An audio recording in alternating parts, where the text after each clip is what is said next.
May 3 suspect ng hawak ang PNP para sa pagpatay sa beauty contestant na si Geneva Lopez at Israeli fiancé na si Chuck Cohen. 2 raw sa mga ito dismissed na mga pulis.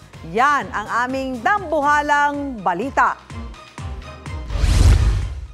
Magkatabi at naaagnas na ng mahukay ang magkasintahang Geneva Lopez at Israeli fiancé na si Chuck Cohen sa masukal na bahagi ng isang quarry site sa Capas, Tarlac. Isang lalaki ang lumapit sa pulisya para magbigay ng impormasyon sa pinaglibingan ni Lopez at Cohen. Batay sa resulta ng autopsy ng NBI, tig-2 tama ng bala ng baril ang tinamo ng magkasintahan. Bago mahukay ang mga labi, sinalaki ng mga otoridad ang bahay ni alias Brandon, ang real estate consultant na huling kinatagpo ng mga biktima. Nakuhaan siya ng baril at granada. Itinanggi ng kanyang misis na sa kanila ang mga nakuha. Labis naman ang pagdadalamhati ng pamilya ni Geneva. Yung takot na naramdaman mo nung panahon na pinapatay ka. Sana ako na lang din yung nakaramdam yun, hindi na ikaw. Sana, mahal naman ko yung kapatid ko. Gayunman, nagpasalamat sila sa mga tumulong nilang kaanak.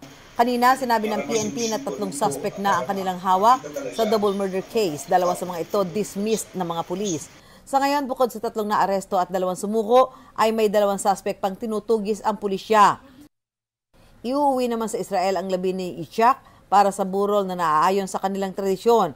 Now na naiginiit ng kanyang kapatid, hindi bibili ng lupa si Chuck nang pumunta sa Capas, Tarlac noong June 21. He went to get a title of the land, about the land, and also to sell a land, not to buy a land.